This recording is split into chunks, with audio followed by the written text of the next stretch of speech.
അസ്കർ അലി നായകനായ ജിത്തു സതീശൻ ഡയറക്റ്റ് ചെയ്ത 2026 പുറത്തിറങ്ങിയ ഒരു മിസ്റ്ററി ടൈം ലൂപ്പ് ത്രില്ലർ മൂവിയാണ് സംഭവം. 2026 പുറത്തിറങ്ങിയ ഈ ചിത്രത്തെ പറ്റിയാണ് നമ്മൾ ഇന്ന് ഉള്ളടക്കത്തിലൂടെ കേൾക്കാൻ പോകുന്നത്.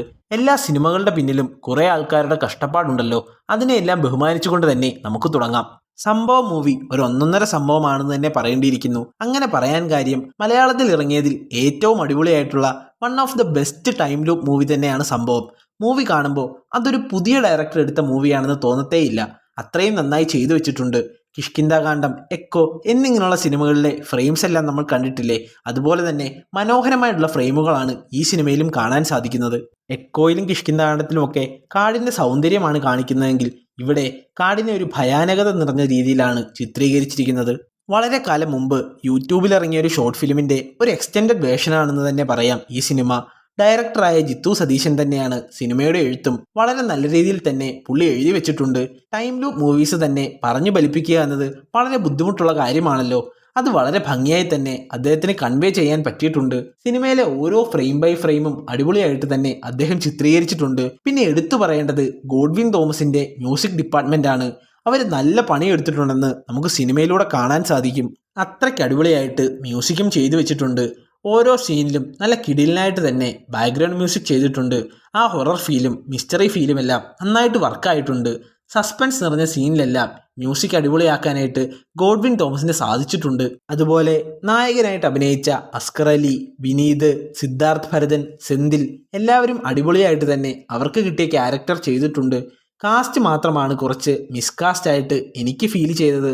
എല്ലാവരും നന്നായിട്ട് ചെയ്തിട്ടുണ്ടെങ്കിലും നല്ല സ്റ്റോറി ആയതുകൊണ്ട് തന്നെ അത്രയ്ക്ക് ഇമ്പാക്റ്റ് ഇവർക്ക് കൊണ്ടുവരാൻ സാധിച്ചു എന്ന് ചോദിച്ചാൽ മേ ബി എന്നേ പറയാൻ പറ്റൂ. അത്രയ്ക്ക് നല്ല സ്റ്റോറിയാണ് ഈ സിനിമയുടെ. പുതിയ ഡയറക്ടർ ആയതുകൊണ്ട് തന്നെ ബഡ്ജറ്റും കുറച്ച് ടൈറ്റ് ആയ പോലെ ഫീലായി. എന്തെന്ന് വെച്ചാൽ കുറച്ചുകൂടെ വലിയ ക്യാൻവാസിൽ ലൈക്ക് കിഷ്കിന്ധാകാന്ഡം, എക്കോ പോലെ കുറച്ചുകൂടെ വലിയ ക്യാൻവാസിൽ എടുത്തിരുന്നതിൽ കുറച്ചുകൂടെ നന്നായേനെ എന്ന് തോന്നി. അങ്ങനെ ചെറിയ ചെറിയ നെഗറ്റീവ് ഉണ്ടെങ്കിലും ഈ ബഡ്ജറ്റിന്റെ മാക്സിമം ക്വാളിറ്റിയിൽ തന്നെ സിനിമ ഇറക്കാൻ ജിത്തു സതീശന് സാധിച്ചു. സിനിമയുടെ ഒരു വൺ ലൈൻ നോക്കിയാൽ CPO ആയ ആനന്ദ് എന്ന പോലീസുകാരന് ദൂരെ ഒരു സ്ഥലത്തേക്ക് സ്ഥലം മാറ്റം കിട്ടുന്നു. അവിടെ വെച്ച് കേരള തമിഴ്നാട് ബോർഡറിൽ സ്ഥിതി ചെയ്യുന്ന ഒരു കാട്ടിലേക്ക് ഒരു കാണാതായ ഉദ്യോഗസ്ഥനെ തേടി അദ്ദേഹത്തിന് പോകേണ്ടി വരുന്നു. ആ കാട്ടിലെ നിഗൂഢതയും കാട്ടിനുള്ളിൽ നടക്കുന്ന ഇൻട്രസ്റ്റിങ്ങും ത്രില്ലടിപ്പിക്കുന്ന കാര്യങ്ങളുമാണ് സിനിമയിലുടനീളം. മൂവിയിൽ പല സ്ഥലത്തും ഗംഭീരമായ ട്വിസ്റ്റുകളൊക്കെ നമുക്ക് കാണാൻ സാധിക്കും. ഷോർട്ട് ഫിലിം കണ്ടിട്ടുള്ളവർക്കാണെങ്കിൽ പെട്ടെന്ന് മനസ്സിലാകും. കഥ പറയുന്ന രീതിയാണെങ്കിലും എനിക്ക് വളരെയധികം ഇൻട്രസ്റ്റിംഗ് ആയിട്ട് തോന്നി. ഇംഗ്ലീഷ് വെബ് സീരീസ് ആയ ഡാർക്ക് ഈ മൂവിക്ക് ഒരു ഇൻസ്പിറേഷൻ ആണെന്ന് തോന്നിയിട്ടുണ്ട്.